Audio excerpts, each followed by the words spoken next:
Wow, guys, it's the Dipped Podcast. We've just been killing it, talking to so many amazing, cool, interesting people, and boy, oh boy, do we have another special episode for you today, night, whenever you're listening to this.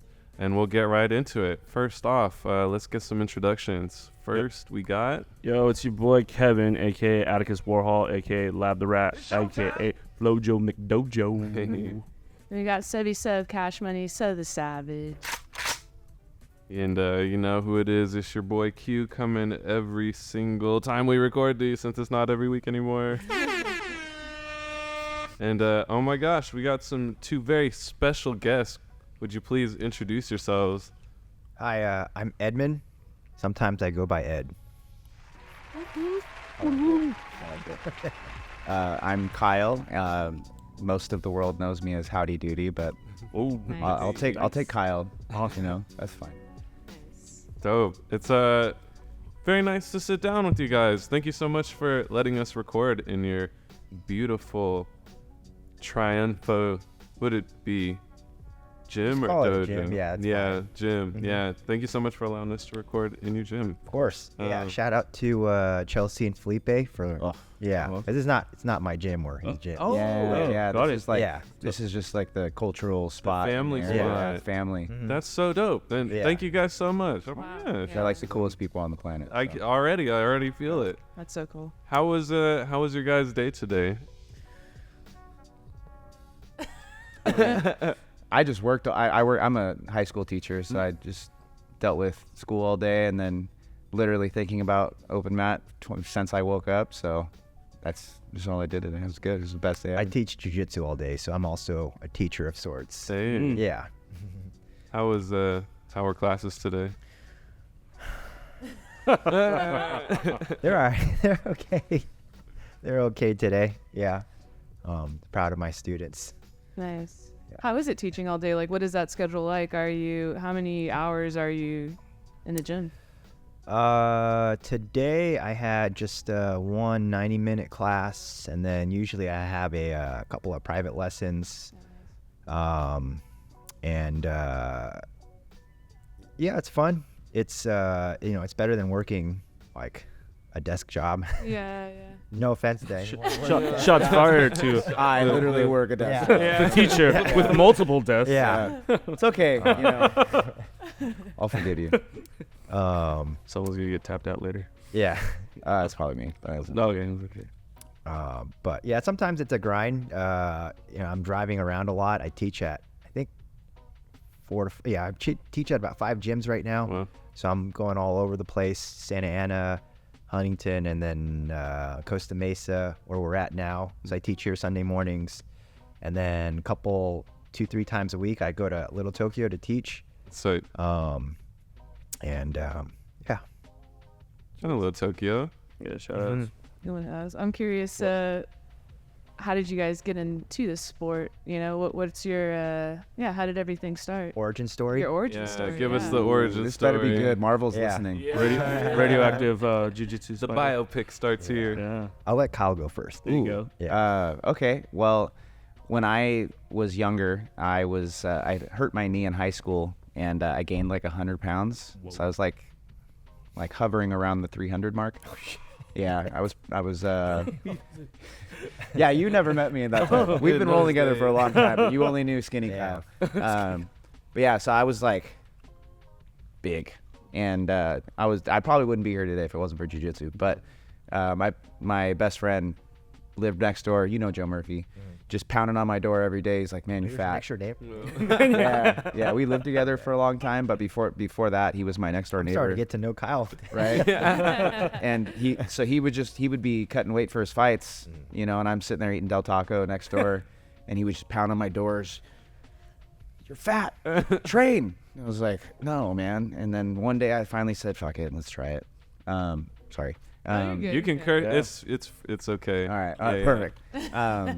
But yeah, so then I like lasted the 2 seconds, you know, and the next day I lasted a couple minutes. Yeah. And the next day, and then the next day, and over 2 months I lost like 90 pounds. Wow. Wow. Yeah, crazy. I was addicted from as soon as I started, I was addicted. That's amazing. Yeah. What was that? What did it for you when you first tried it? Because even getting out of the house to do it the first time is like, a lot of people will just not go outside or do it. But then you being open-minded enough to go out and try it, what about that experience, like, I guess, clicked for you? I think doing it with friends, Mm. you know, like, it's really hard to just go to a gym and you've never met anybody and you're super insecure. You're like, you want to fight me? You know, kind of thing. Yeah. But like when you have a friend that's like, hey, let's go do jiu-jitsu together, and they're a higher belt, they kind of know what they're doing. They can give you that in kind of thing, you know? So I think doing that was a easy transition to doing it, and then finding the right spot, you know? Mm. So I've trained all kind of like Edmund. I've trained everywhere, and when I found this spot, my heart like kind of got a little bit faster, you know. Yeah. So I think finding the good spot, finding people that you like being around, and I think that's kind of what draws people in.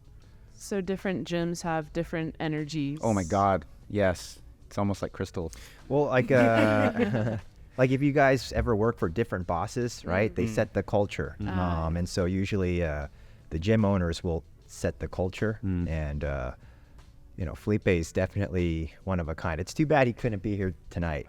Yeah, He's such a character. yeah. You can always come back. Yeah, we'll get you next Okay. time, Felipe. Okay. That's awesome.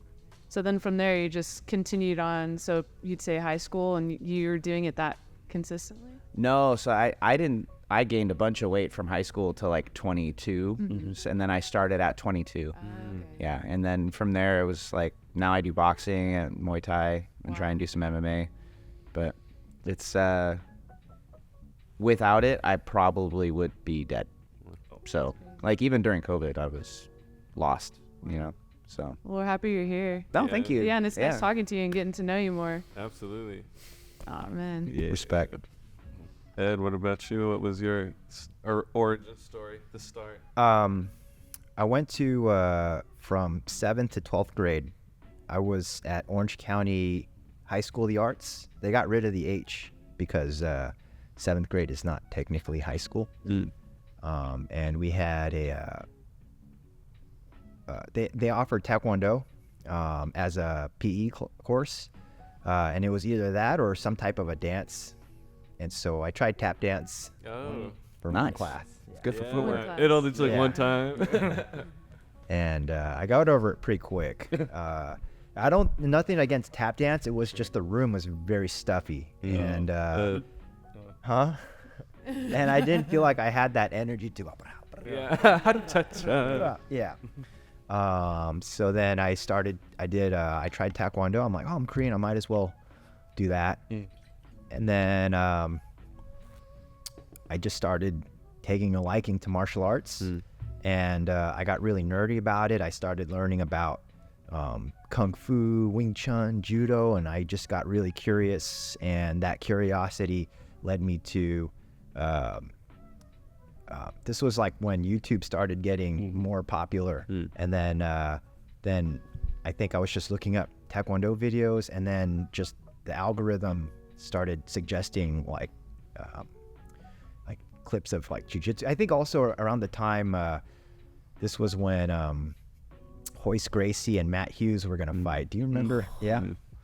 Absolutely. So I think the UFC was putting out promotions for that fight, and that's when I started to learn about Hoist Gracie and seeing how he there was something about the way he neutralized his opponents just really caught my eye. So it'd been on my radar for about a couple of years, and then I think around sophomore year I decided to look for a gym nearby, and I was only like 14 when I started, and there was no kids class, and so it was just me and training with a bunch of adults, and then I was getting like beat up pretty Yeah, bad. just thrown around. I could imagine. Yeah. Best way to learn though. Yeah. Well, yeah. So I almost quit Toss it, dude. actually, until like there was like a smaller dude who was there, and then I finally got him in an arm bar. I'm like, holy shit, I can do it. And then ever since then, I never looked back, and I just always kept jiu-jitsu around. And so, Yeah. Could you imagine how your life would have been if you quit in that moment? Yeah, you would be a world-class tap dancer. Yeah, I would gone be back to world-class. tap. Spider-Verse, Yeah. just like the tangent. You're like, this Taekwondo dojo's too stuffy. Let me go to tap. Oh yeah. know? If they had air conditioning that day, alternate timeline. Yeah. The tap dance instructor. Oh, Dude, then you would have got into like choreo and hip hop and modern and just like the alternative route. But I do like how you talked about how you kind of dabbled and kind of had interest in all these different martial arts. Because because correct me if I'm wrong, you also said that you're a black belt in Kendo, right? Yeah. Where did that come before, after? That was after. Okay. So I did Taekwondo, and then I did Kendo for a little bit, and then I quit Kendo so I can start going to more Jiu Jitsu classes. But I did Kendo for about at least 3-4 years. Yeah, I started in like 8th grade. I was watching Kenshin a lot. You know Kenshin? Rurouni Kenshin? Yeah. Yeah. So, Bato Sai. yeah. Yeah. And what's the difference for those that don't know Kendo? between these different Okay, styles? so Taekwondo is more like the rules in Taekwondo as a sport are much different than Jiu Jitsu in that it's a lot of kicking. So it's like a point scoring type of martial art. And then Kendo can be described as like Japanese fencing. So if you guys have ever seen, they wear the headgear and then the mitts. And it was pretty fun. But there's just something different about like grappling. I don't know what it is. It's just like you're just strangling somebody. It feels kind of nice. It's very personal. Yeah. Do you think you feel like more present, like when you're grappling? Like is it something like you're so in the moment? There's someone else that's like so reactive with you. Yeah, I think because you're in such close contact, like you're just you're just kind of all tangled up that you get a real sense of like I feel like you can kind of tell like what a person's thinking as they're moving around much more than if you were doing any type of striking. 'Cause sometimes it's striking, it gets scary where you kind of close your eye. But for jiu-jitsu, it's just definitely like a much more, I don't want to say intimate, but yeah, it is like a much more intimate, Exchange. Makes sense. I mean, yeah. Yeah. Because I think I was noticing you guys when you're on open mat. You kind of had moments where you could like wipe your brow and think, like, what's your next move? I feel like in a stand-up striking martial arts, it's more reaction based and It's much more kinetic, for sure. The cool thing about jiu-jitsu is that you can use strategy to help equalize some of the attributes you might be lacking, relative to your opponent. So it's something that you can still do relatively successfully until like you're, well past your prime.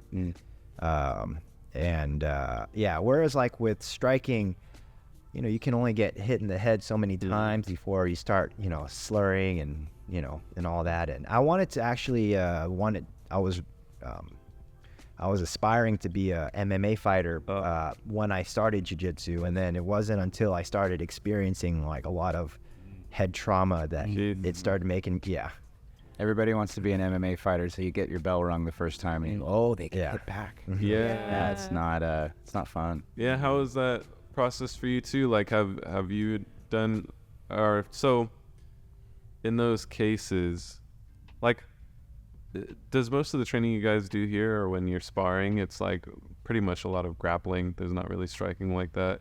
Have you done like MMA or kind of gone in more of that route?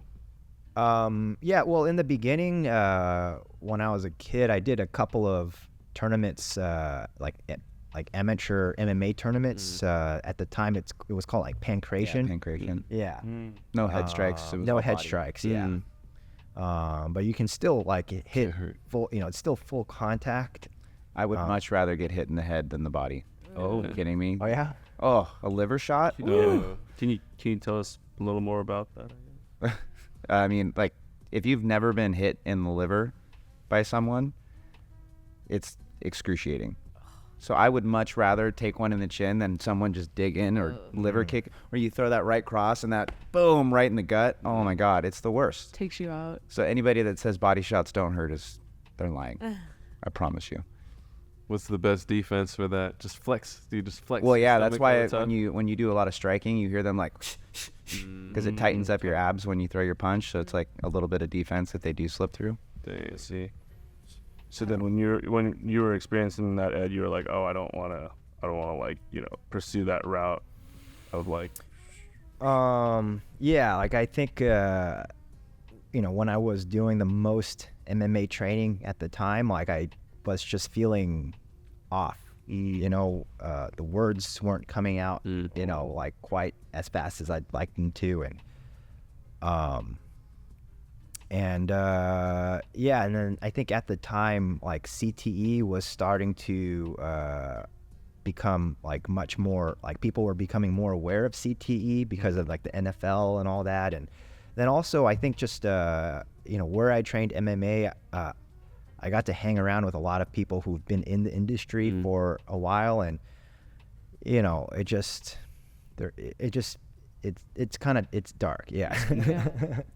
Not to knock on anyone who's chasing their dreams of becoming an MMA fighter, but I think this is like a profession that you can't just casually walk into. You need to sit down and really consider the sacrifices you're going to be making in order to even have a shot at being successful. And it's a rough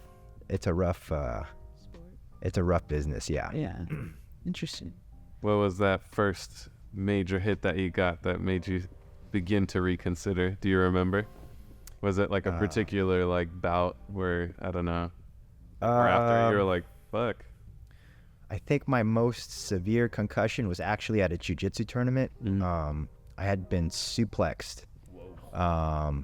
So that's where they get around you and then they grab you by the waist and then they throw you overhead. And I had never been suplexed before. So not fun. Yeah. I was just kind of like, where's the ground? Oh, yeah. And next thing I know, I looked up, but when I looked up, it was actually down. And then, I was like unconscious for like a split second. And just, for like a couple of months, like just my head just didn't feel right. Like I had headaches and and I I'd hurt my eye too. So when he had slammed me, his elbow also dug into my eye. So it tore my retina. And it caused some nerve damage too. So to this day, when I look left, my left eye doesn't track, so it actually slightly double. And and I think that just started to make me consider about like, I think because when you're young, you think you're invincible, right? Like everything feels good, like you're not, in pain, and so that was like one of my first introductions to like experiencing something that just reminds you of how fragile you actually are. And I felt kind of confused about like how to, because I thought, am I just kind of being a wuss, but I think looking back, I don't know, I feel okay. I'm more at peace now with like not having pursued that that route. But jiu-jitsu is still pretty rough. Yeah, because you got suplexed. I got suplexed. I've torn both my ACLs. I've had elbow surgery. Your hands hurt 24/7. Yeah, a lot of finger injuries. So it's still pretty rough. But you only have one brain.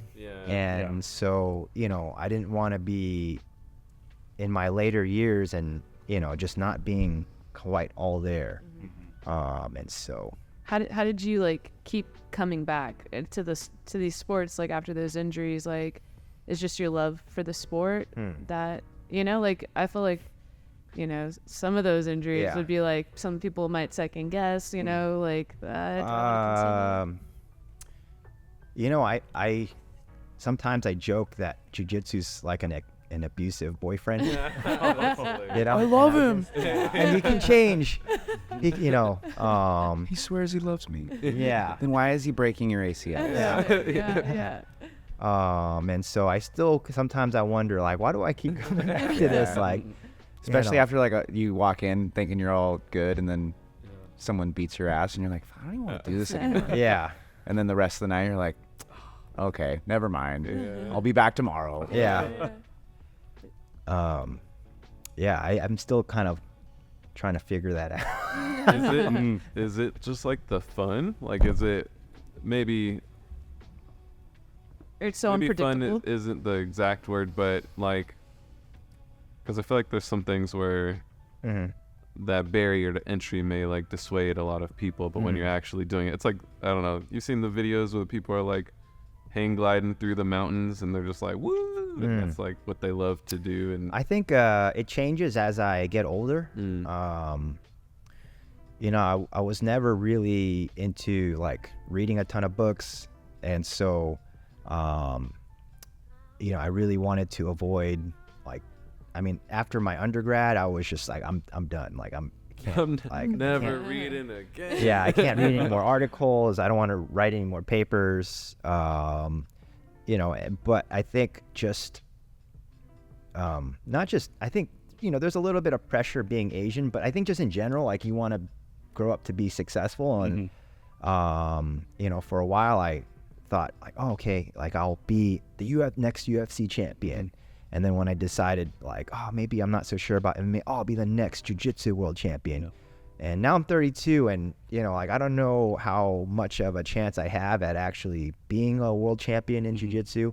And so that wasn't, you know, interesting phase in my life. But, and so, you know, lately I just been kind of focusing on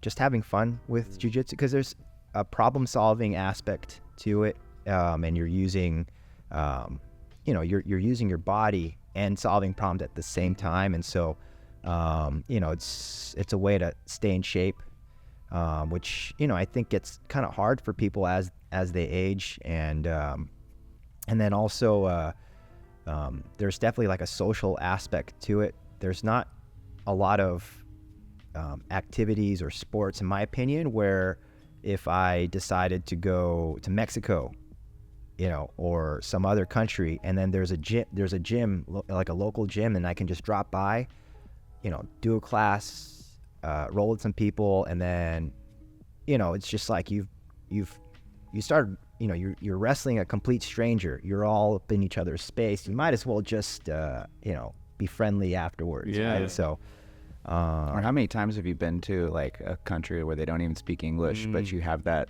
communication with jiu-jitsu, because you kind of know, and you don't have to talk, and you're communicating, you know? For me, Korea was the first one for me. I mean, my Korean's like, it's not that I don't speak Korean, but it's not like super fluent. But the first time I had gone to Korea on my own, I had a friend who I met out here who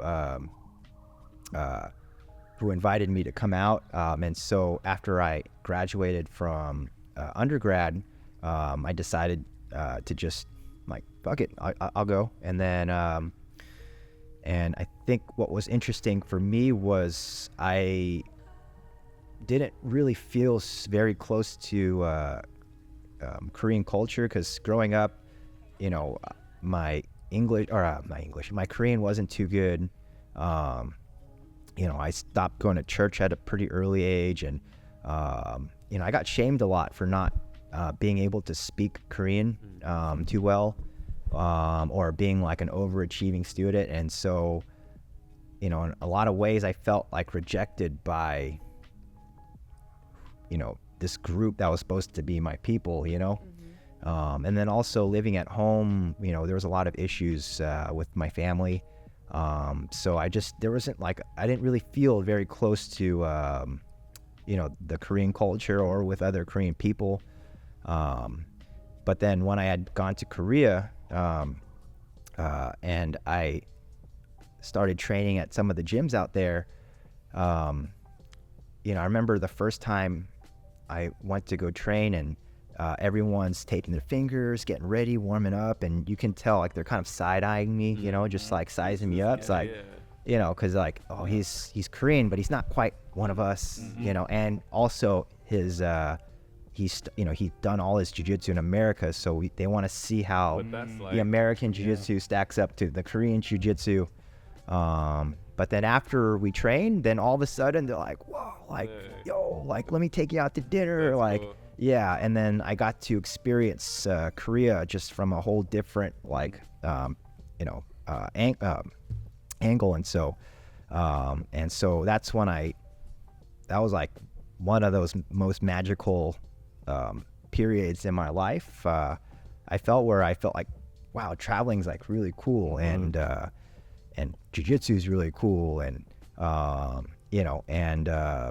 then afterwards, I've trained jiu-jitsu in other countries, in Kazakhstan and in Mexico and in Taiwan, and it's just the same thing. Like, you just go to these gyms, and someone will speak a little bit of English, just enough for you guys to communicate, but but just have that, like, it's like a language. Yeah, it's jiu-jitsu really is. Yeah, I often compare jiu-jitsu to like learning a language, where you're having to like listen to what your partner's saying, and then you come up with a response, right? Which is interesting, because I feel like a lot of people just kind of wait for the other person to stop talking so that they, and that's a lot of, like, I feel how people approach their jiu-jitsu too. Like, they're just kind of, oh, here's a move that I want to try that I saw like on Instagram, and then it's pretty interesting. Yeah. Being that we're using the analogy of jiu-jitsu like a language, do other countries have like a different nuanced style, like almost like an accent when you speak English? Some kind of like in Kazakhstan or like Korea, is there a certain thing they're like better at, or they're good? Because a lot of jiu-jitsu stems from Brazilian jiu-jitsu. Yeah. Right. So then I was just curious, is like, do they have, are they more about little like, thing? Yeah, I don't know. That's actually a really good question. Yeah. Yeah, actually, in Korea,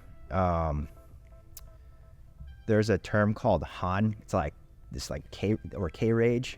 Yeah. K rage. And when I trained with people out in Korea, I can feel their K rage in their jiu-jitsu for sure. That little Yeah. in them, that dog in them. They're like charging up. Like, yeah. Whether it's an older guy who just, they're always mad about something or frustrated about something, or if it's like someone who's younger who, Korea is a very intense society. When you're young, just like in Japan, you're having to spend all your waking hours getting ready for all these entrance exams, and so if you're a young person who's foregoing that path and then going into jiu-jitsu, then now you're going to take that same energy and then putting it into jiu-jitsu. So yeah, I'd be interested to like see what jiu-jitsu's like in like more relaxed areas like Hawaii, like DJ Penn. Yeah. It's like, a different style. Yeah. I have a friend, Chris Gutierrez. He's the owner of Kondikoma, and he's an Islander guy. He's from Guam, and I feel like, when I'm training there's definitely like just like an island. I don't know if it's just in my head. It's but- Smoothness. Like a pace, because they always say like when you go to Hawaii, like they drive slower, they take their time, they eat like and enjoy their food. I'm just curious if like, it being a martial arts, it's very significant of the culture of the people that they take their time in terms of like maneuvering in jiu-jitsu, and then how it translates. If you start jiu-jitsu, what you'll find is that people have different styles and different temperaments. Especially like when you train with like younger guys who are they have hopes of maybe becoming world champion themselves, and then everything's about like, oh, my dreams, and so, they just roll very intensely, or some people just have a chip on their shoulder and they're just looking to like Get it out. Yeah. And then there's people who are just very thoughtful, and you can tell that they put a lot of thought into, their game. And so again, it's just like you're running into people with like different accents and different, just different styles. Do you think that the way they move when they're practicing jiu-jitsu, is it a lens into like a true version of themselves, or do you think that's just like an aspect of like who they are? Like, so maybe they're this way, but then when they roll, they have a crazy high intensity or something that you notice. Like, do you think that that's like a tell of, I don't know, some truth to them, or everyone? I think to a degree. I think for some people, as soon as they start training, it's like that fight or flight response kicks in. And sometimes people are not aware of like that they can hurt others. And so even though this is a sport where you're learning to hurt other people, I think there's a fine line between, because some people, when they execute their techniques, they do it a little bit clumsily, like you get hit in the face maybe. And, and sometimes that's okay. It shit happens, but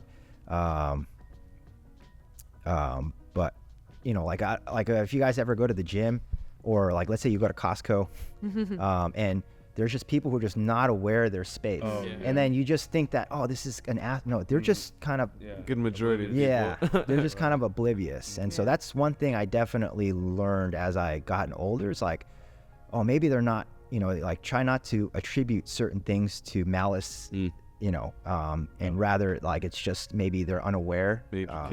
It's interesting. Do you think that like the people who are more aware of themselves on the mat are probably more self-aware outside of the sport too? 100%.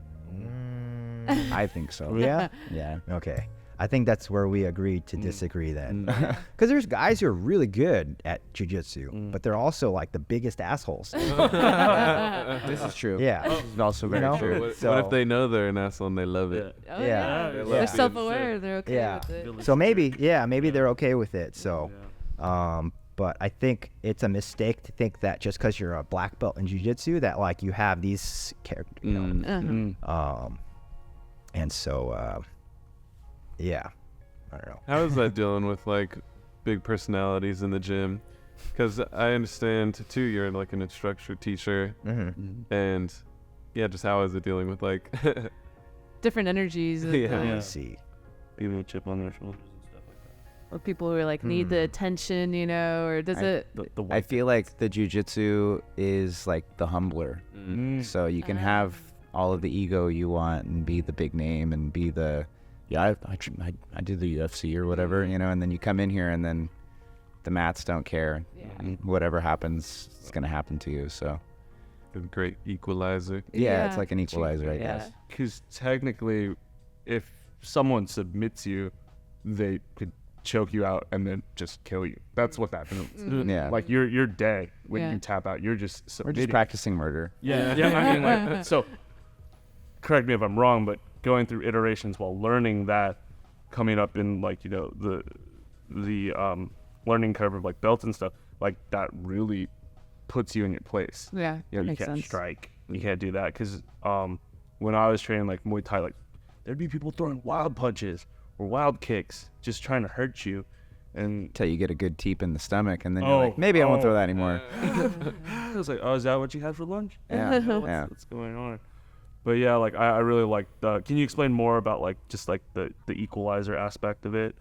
Like when you guys receive that or when you apply that yourself. I mean, like the best way to describe it is when that person comes in and they go, oh, when I see red, bodies hit the floor, it's their first time coming in. And you're like, oh, perfect. Yeah, sign a waiver, please. And that person lasts 2 seconds before they get tapped 7 times, Or even then, you get the UFC fighters that are super good at jiu-jitsu already, but they seek out people that are better than them because that's how you get better, So it's like there's always going to be someone better. There's layers. Mm-hmm. Layers. There's always just another layer behind that's going to be so much better. How long did it take for you to start feeling comfortable on the mat? Or I like, still don't. yeah. Mm. It's always on fire. Yeah. Yeah, what he said. Mm. You know, just this is something that you never, like in calculus, there's like an asymptote where like it approaches zero, Yeah. but never quite. Yeah, it and that's doesn't what touch. jiu-jitsu is, right? Like you're always striving to perfect it, but you'll never reach perfection because, there's always going to be someone else who's like younger, stronger, studies, and there's just so many variables that, that your brain can process at a time.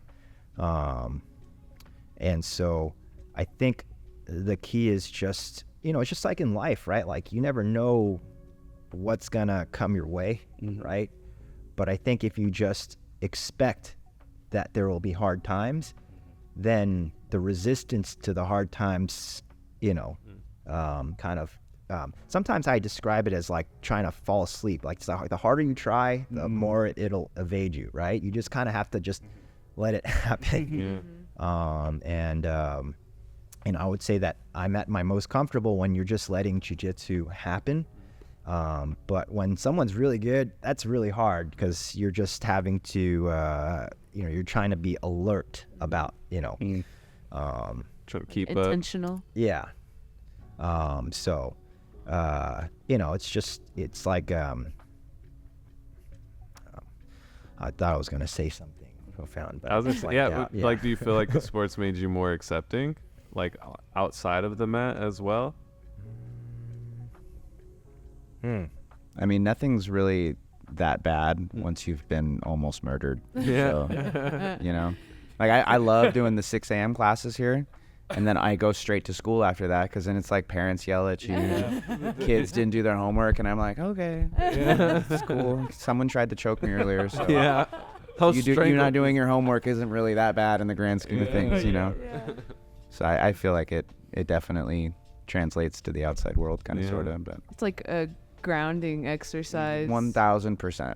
It's interesting. I think it's just because you're both, like when you guys are sparring, it's two individuals imposing adversity upon one another. And so you do get a glimpse of how they handle adversity, right? At least like on an emotional basis.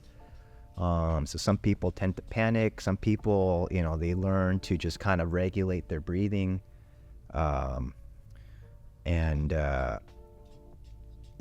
I mean, because you have to kind of figure out like your pace as well. If you try too hard, too fast, you're gonna burn out. And then if you don't try hard enough, you're gonna get run over. So you have to find that kind of happy medium.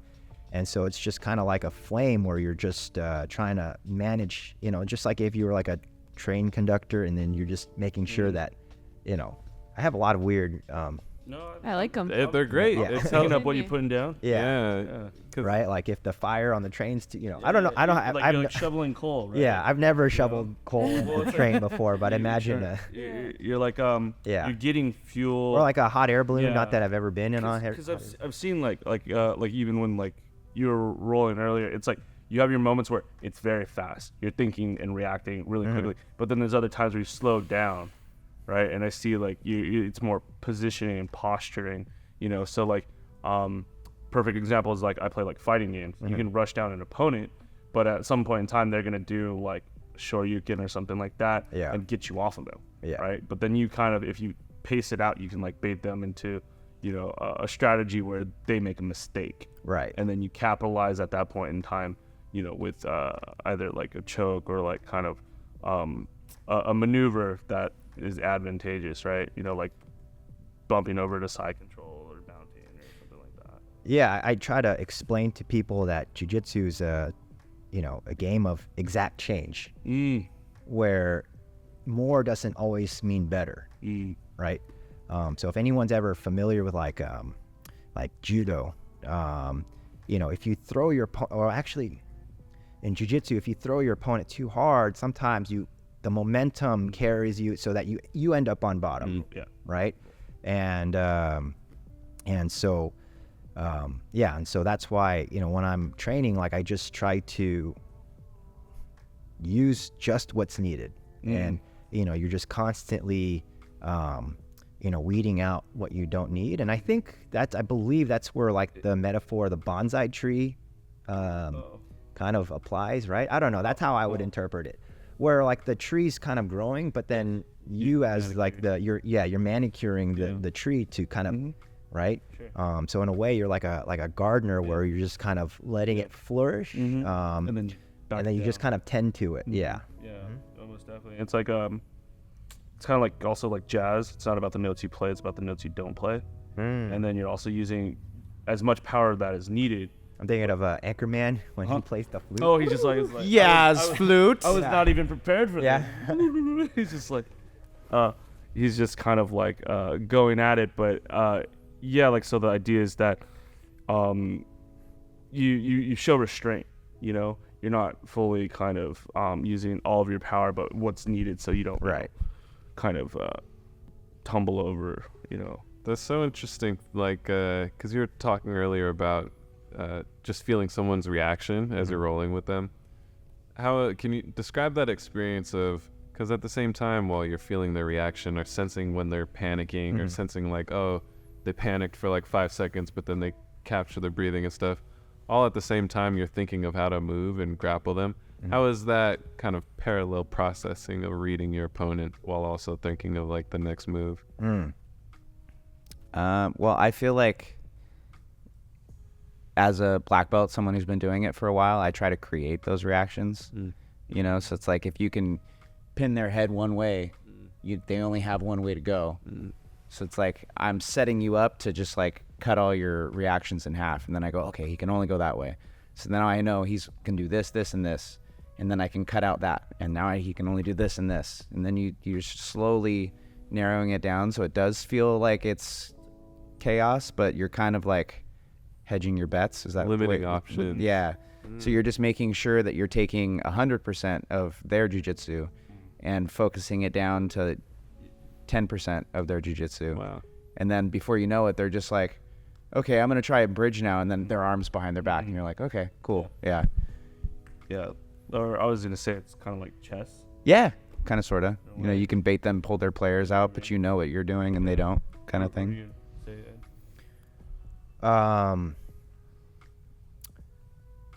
I think just also just having a lot of experience. You know, again, it's just like a language where, you know, we've never had this conversation before, but we've had many conversations before this where, you know, we're equipped enough to just have a, you know, conversation in the first place. Yeah. Right. And so for me, I've been doing jiu-jitsu for, I think, at least 18 years now. And so there's only so many ways you can get beat up in 18 years. And so, you know, you just kind of learn to identify certain habits that might not be working in your favor and learning how to weed those out. Just like when you get older and you start to learn like to avoid certain people who have just kind of like that negative energy or, you know, or just not conducive to, you know, helping you achieve your goals and the directions you want to head in life. You know, in jiu-jitsu, there's only so many ways you can fold each other and, you know, beat each other up and get beaten up, that you start to get a sense of like, okay, let's not let him get this grip. Let's not, you know, and then, yeah. You know when you're in a bad spot. Yeah. After you even put in it, you're like, oh, this I'm in isn't good. danger. Yeah. Is there a thrill when you like have a good like competitor, you know, like, or is it always like, is it not a thrill? Like, you ever just get like a really good fight where like it feels, you know, equal, Or it's a thrill when you're dominating. yeah. Go, please. I think like it depends on who it is that you're training with. Like especially when you're competing and your opponent is like a very high level opponent. emotionally, it gets hard not to have those roller coasters. Like, what the fuck am I doing? Do I even know jiu-jitsu? Yeah. Oh my God, look at him. He's Brazilian. Like he's, See his ears? self-talk. His ears have cauliflower ear, got- and the cauliflower has the Yeah. cauliflower. And he's got 6 last names. I don't know. Brazilians got this thing where they just Oh, it keeps getting longer and It longer. keeps getting longer and longer. Yeah. More intimidating the longer it is. Yeah. But then when you say hi to them, they only list the 2 names, and then as soon as they step on the mat, it's like De Souza, blah blah blah, Fogelin, blah blah blah. Like it just keeps going on forever and You ever. see them warming up, and getting in the mind, and you're just like, oh, That guy's gonna win. yeah, that guy. Dang. But then once you step on the mat and then you start going, like oftentimes you start to find like, okay, it's not too bad, right? Mm-hmm. And then sometimes it is really bad. Like, oh fuck, like this guy's really good, But I think sometimes even when it sucks, you come back and it's like you're like hardened. It's just like, man, like I faced a scary situation, and now these other situations are not as scary. Yeah. And so and then sometimes you win and you surprise yourself, and it is very thrilling to know that, like, wow, like I didn't know that I had that in me. But I think the most thrill I get is like when I go to an open mat and I see a guy I don't know, and I just think like, I think this guy would be an asshole driver.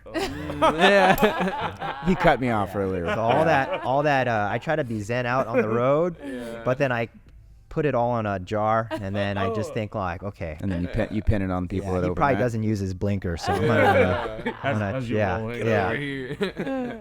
Wrap 'em and up. then just I'm the one who knocks. So, Yeah. can you guys like describe a situation where you were like in a challenging moment that you overcame, like in the midst of a bout or something like that you surprised yourself? For me, it was definitely at blue belt. I was just entering into the adult division and this was like one of my first tournaments at the adult level, like because before I was competing at juvenile and at teens, and then one of my opponents he was just shredded, and then I was like terrified, and and I wasn't sure I was gonna win even during the match, and then he started fading.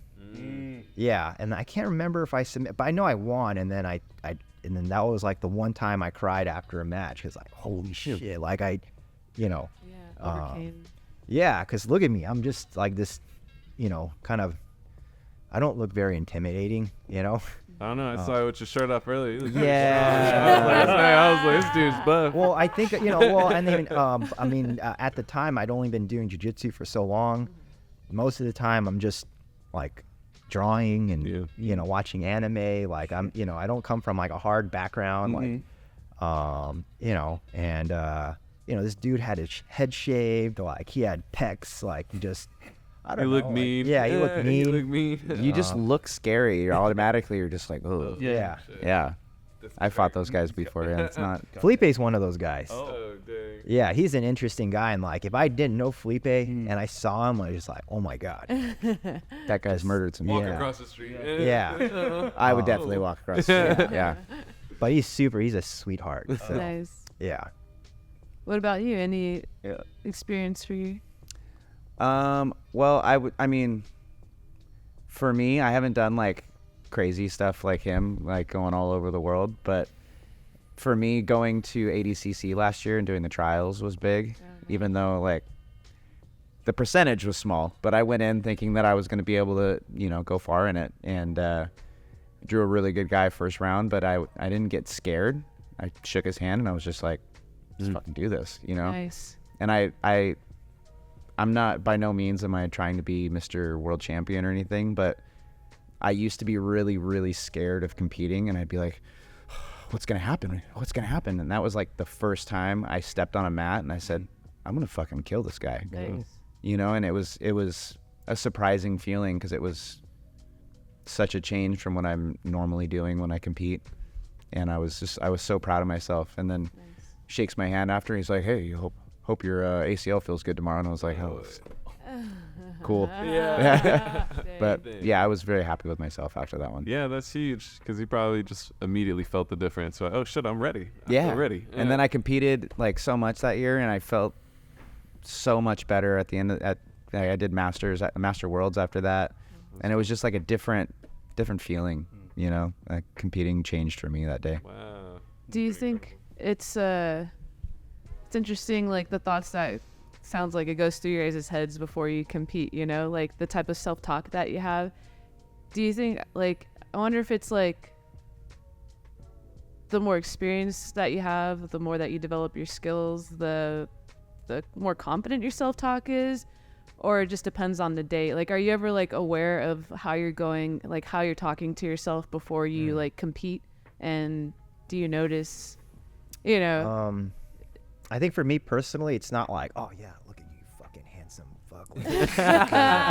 Like you got, you like you, like yeah, you should win. You know, it's not like that. It's just like, it's it's more like, oh, whatever. Like I'm just whatever happens, and like fuck it. You know, like You don't let like the worry or like, you know, like the doubt like come in, those thoughts. Like, are you like aware of like when you start thinking like of all the things that could go wrong?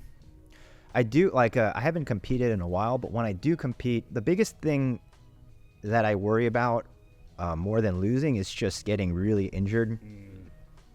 First, Yeah, there are guys who just, you know, they do it for the glory, and you know, and then they'll think about paying the price later. But I want to be comfortable in my body when I'm older. Yeah. And so managing a lot of aches, and you know, because you get a lot of chronic injuries doing any type of athletic endeavor, and you know, it's not pleasant when you're going to sleep and like you can't quite get that quality sleep because you know you got a bulging disc in your neck and it's just radiating, you know, pain down your arm, and it's like, fuck, I got to deal with this forever. Dang. You know. And so, you know, for me personally, that's the biggest thing I worry about. I don't care anymore about losing. I mean, I do care about losing, but eventually you'll get over it. Yeah. But if you're fairly confident in your skills, then, you know, like, and that's why, like, you know, that's why a lot of when I train, I think of injury prevention first. Because it is, you know, it is a martial art, and it, you know, there's an aspect of self-defense to it, and it's like, isn't that the whole point of just to protect your body first, right? Yeah. And so yeah, but then when I enter into these matches, eventually you're signed up. Like, what are you gonna do? You're not gonna show up? Like, you know, you've been doing this for a while. Like, just don't think about it, and just, you know, just do the best that you can, and like and that's all you can hope for, right? Because no amount of stressing out is going to change the outcome. If anything, it's going to take away your energy that you can be using to win, right? And so, you know, you just try to imagine if you won, what would it look like, and then just try to stick to that image. Visualize. Do you feel, having gone through this journey and becoming a black belt in jiu-jitsu, do you have a more natural confidence just moving around the real world, knowing that you could more than likely break someone's arm or something? Protect yourself. Protect and yourself. others. Like having the ability for self-defense outside of the gym, because you carry that with you, or I have the confidence to know that I can get away when something happens. Like, if someone wants to fight, cool, you're tough, I'm gonna leave. To know that I'm okay with my ability to not have to fight that person. Yeah. And if it does escalate to that level, being like, okay, I'm gonna get you off of me, and then I'll leave. I don't want to get hurt. Yeah, exactly. People that fight don't fight. You know, people that try to get into fights, they don't. Stupid. Yeah. I mean, I'm getting better at it now, but I still have quite a bit of like social anxiety. But it's hard to say because I've been doing this for so long, so it's hard to remember what it's been like before then. You're like, I've always been a weapon. He's a unit. He's a unit. Just how much, like it's hard to say like how much more, how much less confident I would have been had I not done martial arts. So, like if I'm at the gym and like there's an asshole there who looks like there's some guys who they just look like, you know, but it could also be how I'm interpreting, you know. But a lot of times they are. Yeah. Especially if you've met a lot of people, you feel it. You're like, You can sometimes you Yeah. can feel it from people. I could smell it on him. smell it, Yeah. Smell that. But I do feel like, like if if anything ever happened, like I at least have the confidence that like it's not like I know nothing, right? And so, but then I don't know. Sometimes you never know, like who you know. So Mario. yeah, but I don't think I go around thinking. Actually, no. Sometimes I look at like, I could probably just. You know, sometimes, I but probably win that one. but I think generally I try not to think of like I try not to get into that state of mind where like I'm trying to Conflict assess the mindset. threat all Yeah. the time. Yeah. You know what I mean? I think just having situational awareness goes a long way, Facts. and I think that's something that a lot of people tend to lack. Yeah. And so, if you're just able to pick up someone's vibes, it's like if someone is trouble, you just avoid them. It's Yeah. easy, but some people are like a moth to the flames. Yeah. And so, that's their thing. But, I'm about cutting drama out of my life. And so yeah. Used to love the drama. Yeah. Yeah, when you're young, you're drinking, you're in the bar, drama. Oh, man. Now I'm like, I gotta go to bed. I'm tired. A lot of effort and energy. Yeah. After high school, I was a bouncer for about like 3 or 4 years. How was that? Yeah. Continue bouncer stories. I love it. I have so many. Yeah, and I think just you're a bouncer too, right? Yeah, I bartended for like 10 years. I'm a black belt in the bar too. And I think just like seeing people just act stupid and belligerent all the time, you're just like, am I like that? Like I just, and so Yes. yeah. And then I think also just there was a lot of conflict growing up within the my household, and so I think just naturally, I always opt for like de-escalating things, and so I think that was just naturally, and I think that's just how a lot of people from Asian cultures are brought up too, just non-confrontational, and I think that's sometimes where a lot of the social anxiety comes from, right? Is the the aspect of like speaking your mind, communicating your needs, and and potentially upsetting someone, right? But I think as I get older, I start to learn that some people are just gonna be upset no matter what you say, and and so I've learned to kind of let that go, and I feel you on that. I That's think a huge one. That's been kind of my process as well, as not like some like caretaker, not trying to like step on people's toes or like Disappointed. like communicating, I would say, because you don't want to like cause disappointment, or you'll get so in your head about like the most simplest shit when meanwhile.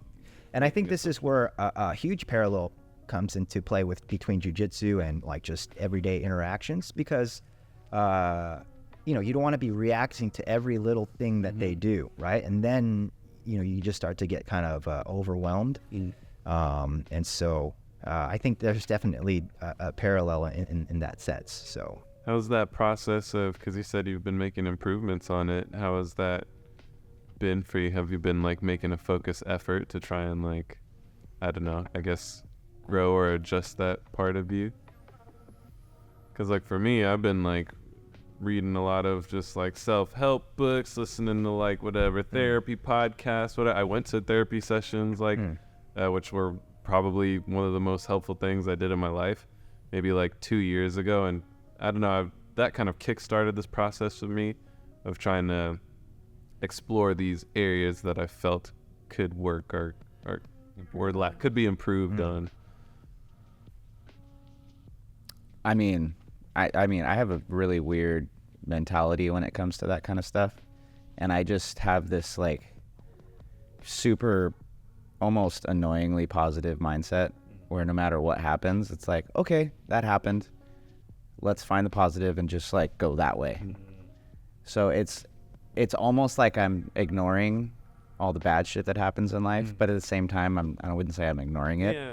I just choose not to dwell on it. It's like, okay, cool, I got in a car accident today, but hey, now I get the rest of the day off from work. So let's, try to celebrate a little bit. Find the positives. Bad example, but Yeah. No, but yeah, I feel you on that. Isn't it interesting the power of decision that we all have, and like how everyone can choose to react in a moment? For some people, it could be such a simple thing as, oh, maybe they got like a flat tire or something.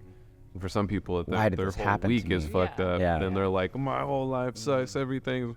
Or you could take it as just like, well, that shit sucks, but then AAA gets you, and then you're like, whatever, move on through life. Yeah, I've been really like fascinated with just like the mindset, like your personal mindset, because I feel like whatever your mindset is like your reality. So if your mindset is like always finding like things that are going wrong, and you're telling yourself and you're dwelling on these things that like you're angry about, like that's your mindset, then that's literally going to be your life. So when you're like, Especially however the longer you go on like that, it Exactly. becomes your personality. Yeah. So Yeah. when and then you you're get- just a dick. Then Yeah. Yeah.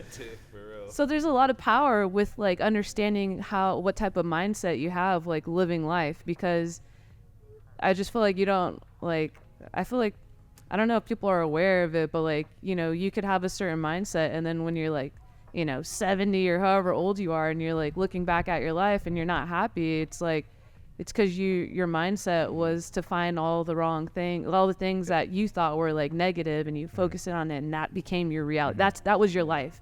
So I've been kind of like thinking about the whole mindset, It was concept. impactful for me, just kind of going off that. For a time, one of my broke boy stages in life, I was working at a dollar bookstore. So I would see all types of just interesting people come in. And one time there's this woman who came in, had to have been like probably late 30s, early 40s. And I just remember her coming in, and she was all just like fired up.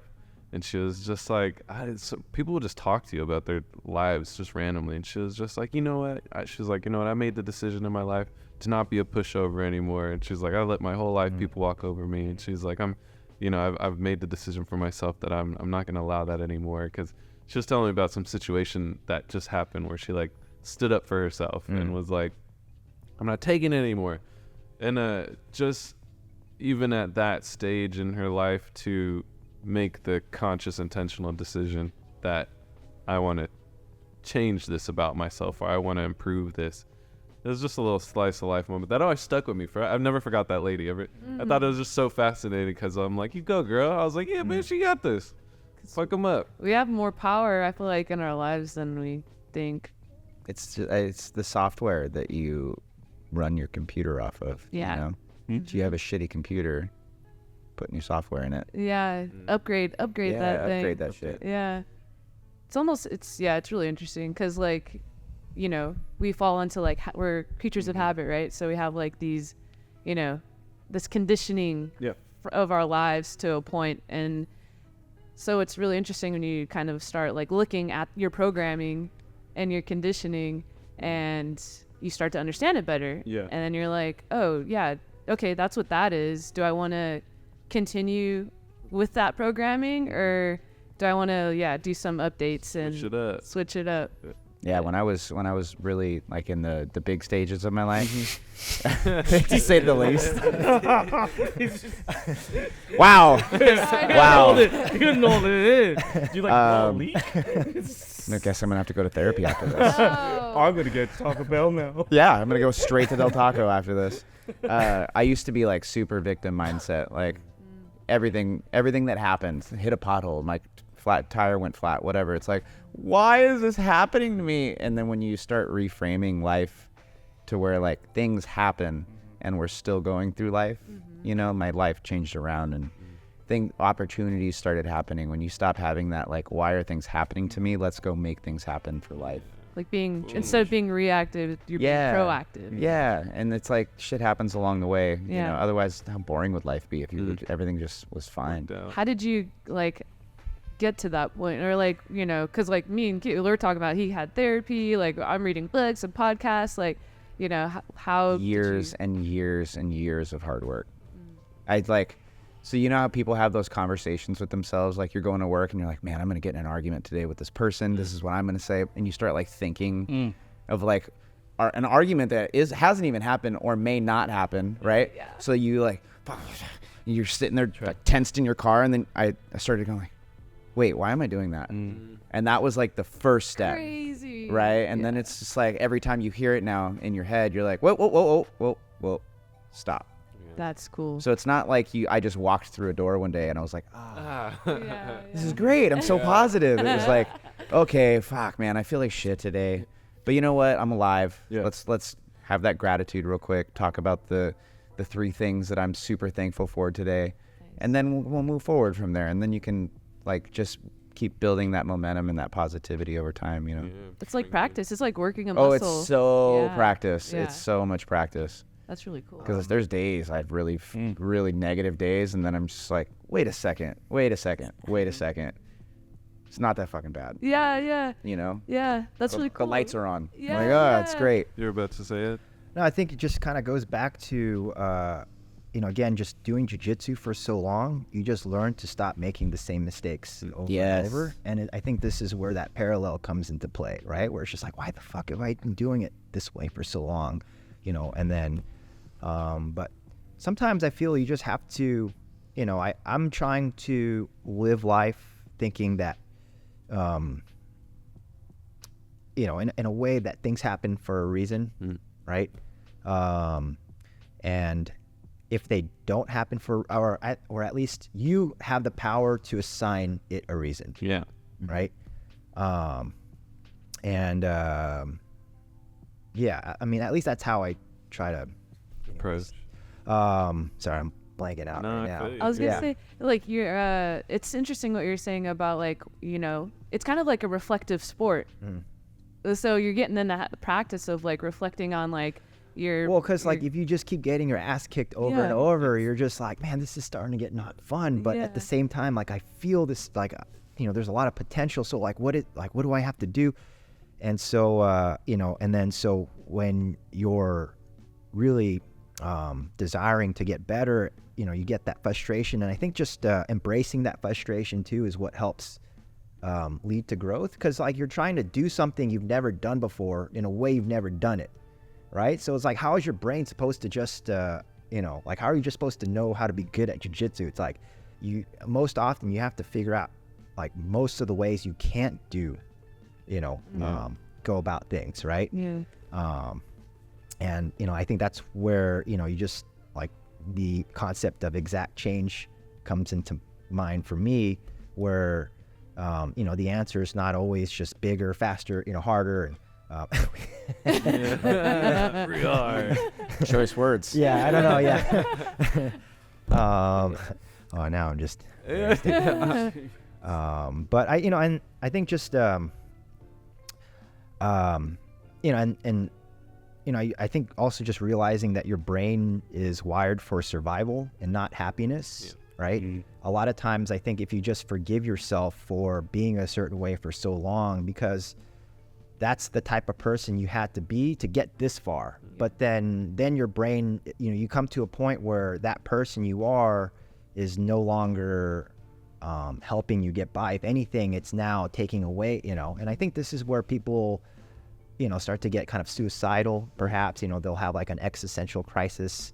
And I think this is where like the metaphor of the phoenix is, you know, very relevant in that, you know, you just kind of, you rise from the ashes, and, you know, and like, you know, in a sense, like you are trying to like kill a version of yourself so that you can become, you know, and I think that's what helped me get through a lot of times where I felt not so great about life, you know, and because you hang around with some people who just seem to be enjoying life, and you're like, man, if they can enjoy life, why can't you enjoy life either, you know? And so Yeah, and so I think it's just, and just like with jiu-jitsu, a lot of it is just about learning to like let go and just accept what it is what it is.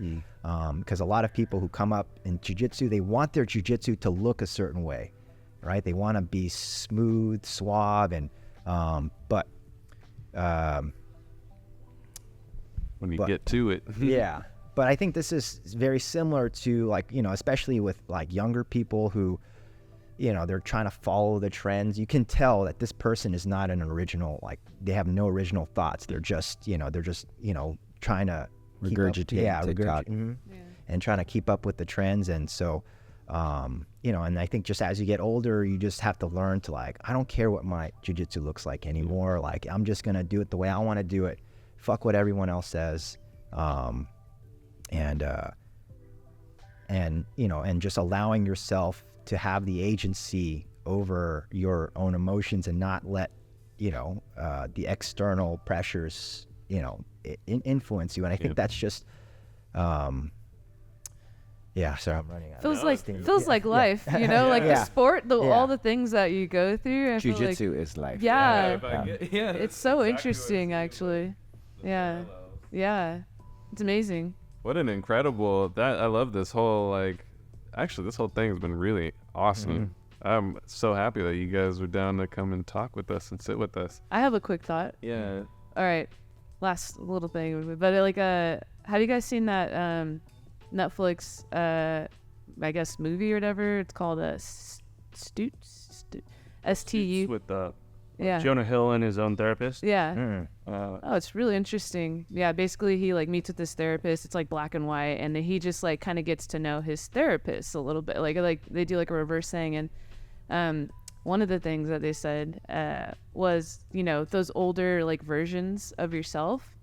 It's so easy to feel any type of way about that your past self, right? You can be ashamed of it, or you could not really like the things that you did or this or that, but he was he did this exercise with the therapist and was imagine you can go back to that person and give them a hug, you can embrace that version of yourself that you so much want to kind of hide away, because it's that version of yourself is always going to be a part of you, so you pushing it away is almost denying a piece of yourself. And so I just thought it was super interesting. Sometimes I'll go through that. Even now I've been reflecting a lot, since especially the pandemic and everything, and I'll think about just some of the experiences I've had, and times that maybe I'm not too excited or thrilled about, but then I imagine myself now, if I were to I kind of imagine going back to that version of myself, and just having more compassion towards that image or whoever, I just imagine where I was and everything. Unconditional love for yourself. And just kind of embrace that person, because that person probably needs that the most. And I just thought that was an interesting exercise, and I just wanted to share that, because sometimes I'll think of things recently and I'm just ooh, yeah, I probably gotta do that better. But then I'm the follow-up is I need to It's okay. Yeah, it's okay. So, self-compassion, or you gotta love yourself. But yeah, that's my little 2 cents. Beautiful. I just wanted to see, did you guys have any final questions for our guests, or did you guys have any? First, let me ask, you guys have any final questions you'd like to ask? Is there anything that you guys would like to share? Any pieces of your, you have the floor. Story or anything else that you'd like to? I don't know. I think. Just remind everybody to be a little nicer to each other. Don't be a dick. Yeah. You heard it here Don't be first. that guy. Don't That be- and Or girl. don't be scared to try jiu-jitsu. Yeah. For those people out there that are just I want to try something, it will be the best thing that ever happened. Not even jiu-jitsu, martial arts, or the gym, or whatever you want to give it yourself. a try. Yeah, just go out and try it. It's not for everybody, but you definitely should try it. And it's join our finding cult. It's finding a therapist. You got to find the right gym too, right? If the first one didn't work out, maybe I've been talking about it a lot. It's don't just go to that one next door, because odds are it might not be the best one. Go to that one that's a couple blocks down, try that one. Go try the other one. Go try that one. Go try that one. Go on Groupon. Go on all the places. Go find the spot. Don't just settle for some guy that's going to teach you bullshit. Go try everything, right? Because then you go to that first one, you're like, place is dirty or whatever, and then you just get put off forever. Go try. I'm gonna come here. I'm gonna try it. Do it. Yeah, I'll come here. Are you guys I'll roll with all you guys. from Los Angeles area, or? So I live in K-Town, I'm in Brea. Oh, you're closer. I'm closer, Okay. yeah. and this guy, he's a nomad. Well, if you, I'm gonna plug a Little Tokyo Fight Club. Yeah. Tell us Yeah. about Little Tokyo Fight Club.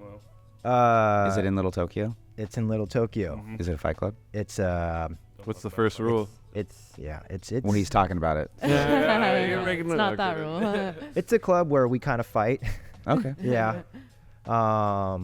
Just for me, I'd heard about Little Tokyo Fight Club out when I was in Florida. I met Mariko. That's You know dope. Mariko? No. No? Okay. Well, she told me about it. So I had some awareness of it, and then I met these guys at Kondikoma, and then I think back in November-ish, and then they invited me over, and when I went, like, first of all, have you ever been there? Not yet. Not yet. It's much different than it's not even a gym. It's a superette, I guess. It's kind of like a Korean convenience store on the bottom, and upstairs is like a coffee roastery. But James Choi, who is the owner of Cafe Dolce, kind of ripped out the seating and laid down like these tatami mats with like a bench. I love it. Yeah. And it's kind of a nice like hidden jiu-jitsu club. And I think I remember the the thing about it is that like people who love jiu-jitsu love to do jiu-jitsu not in gyms, so it's kind of like got this very like Free space, kind of. free space, cult-like following, kind of mythological, lore about it, and then it gets packed. Yeah. It's definitely a community, and I mean that's how I met him, and kind of like the other lieutenants of the Fight Club. But yeah, tell me more about it from your perspective of finding it, learning about it. Well, first of all, when I went, there's a lot of Asians there doing jujitsu, so I thought In that was Little kinda- Tokyo? In Little Tokyo, shocking. Who would have thought? Yeah, and they don't, at the time they didn't get a lot of black belts coming over, and so when I went there, I think they were in awe, and so when I was rolling, everyone stopped what they're doing and they're recording me. So stressful. A lot of pressure. So stressful. Yeah, and I'm just like, I felt like a rock star. And I'm just like, I'm got two gonna people come like back. in Yeah, All jiu-jitsu, both of you. yeah, and I felt like, I'm gonna keep coming back here, and but I mean, other than that, there is something about seeing other, like especially there was a lot of Koreans there because the owner is James Choi, and I think just when I had started jiu-jitsu back in 2007, jiu-jitsu was such a fringe thing, and it's still kind of a fringe sport. I feel, I don't think we're quite mainstream yet, but as soon as I caught the bug for jiu-jitsu, I felt like this is gonna be like there's something special about this. There's a lot of times where I kind of doubted what I was doing, right? Because back then, jiu-jitsu was much more associated with MMA, especially like old school UFC where, it was much more grunge. And then fast forward, 18 years, and now I'm at Yoboseo, and it's like we're like in a nice space, and then I'm seeing a bunch of people who look like me loving jiu-jitsu, and growing up, my dad would be like, why do you do this? This is bullshit what you're doing. Like, it's like, you're not going to make any money. Yeah. And, I think he has his heart was in the right place. He wants to, but, and so it was definitely like one of those moments where it felt validating. It's all that time and energy I spent into doing jiu-jitsu. And so that was another aspect. And then I think also just the concept of Little Tokyo Fight Club was something very new and fresh to me. And I think on top of that, just being nestled in Little Tokyo and learning about how much of a community Little Tokyo was, you know, it just kind of resonated with a lot of things I've been thinking about, especially after COVID. You know, everyone's starting to get polarized and, you know, isolated. And I just feel like, you know, maybe, I don't know, like I just think about like, what is my life purpose, you know? And I feel like, oh, maybe this is something kind of that will help me get closer to that, which is, you know, something where people come together and just, you know, for anyone who's doing jiu-jitsu right now, who's never been to Little Tokyo Fight Club, I'd invite you guys to come over and check it out, because, you know, just because there's much more of a social aspect to it, where there's a lot of people who show up and they're not even intending to train. They just want to, you know, like you show up and you don't even train, but you just show up and, you know. I just come say hi. Yeah. Shake some hands. Yeah. I'm like, how's it going? And they're like, hey, we got some extra gis. I'm like, no, I'm still injured. The elbow. I got this On the thing. spine. It's you know.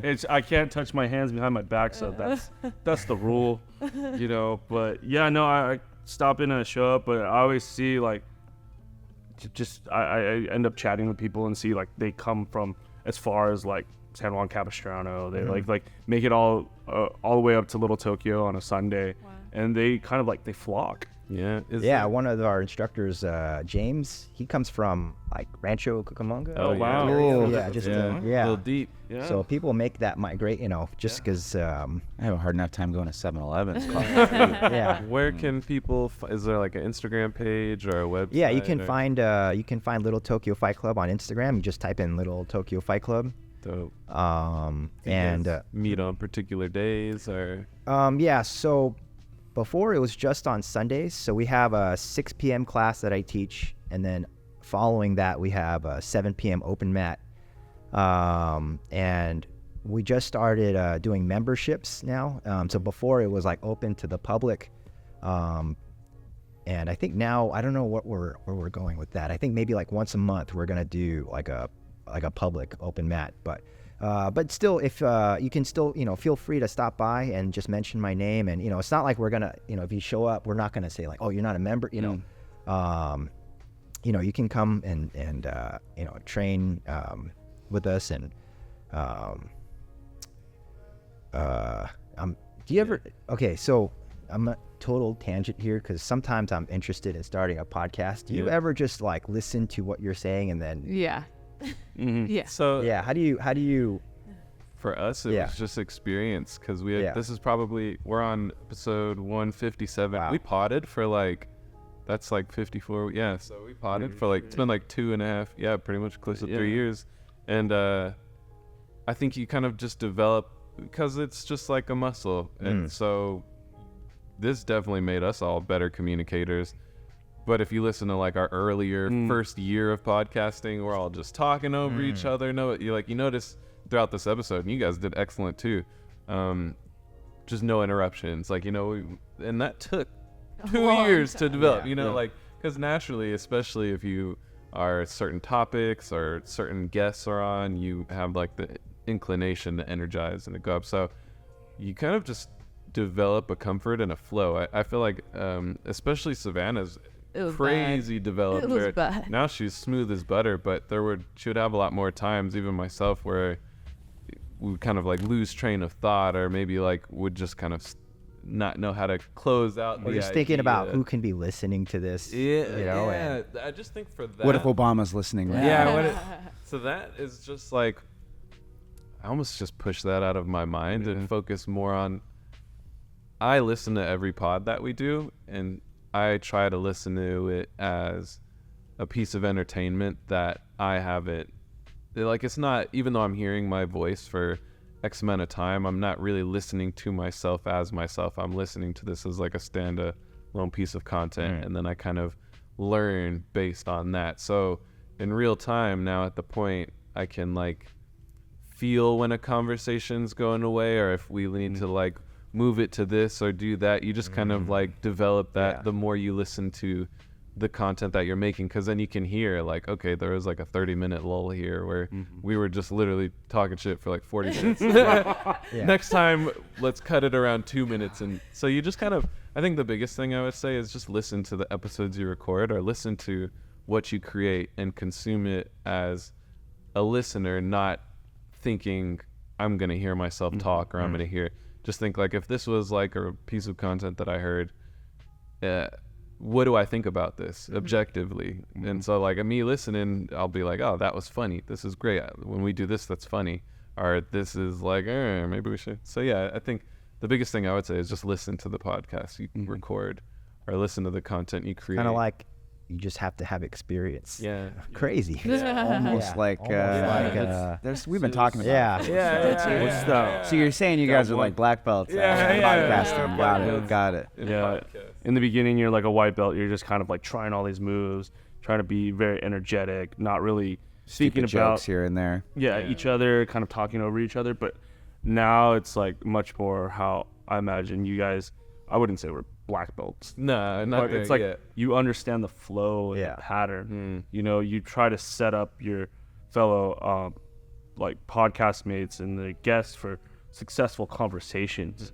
You know, like how you set people up for traps and maneuvers. They can only go one way, right? So you kind of position them, not so much to submit them, but to be successful in, you know, expressing their thoughts and giving avenues of conversation where it highlights, you know, their thoughts and their kind of motives and expresses them like how they are.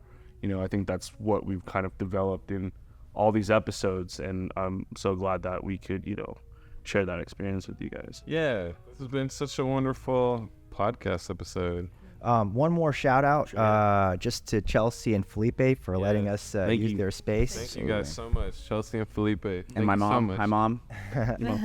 You know, if you guys are in the Costa Mesa area looking to try Jiu Jitsu, I'd recommend. This is the spot. Yeah. You know, some gyms are very serious about training. Some gyms are not serious at all. And I think Triunfo, I think what's unique about this gym is that it's somewhere in the middle. You know, because There's something for everybody here. yeah, if you're training here every night, you know, you don't want to be hanging around with a bunch of people with the sticks up their asses. Yeah. You know, so I spend more time here than I do at home. Oh, yeah. really?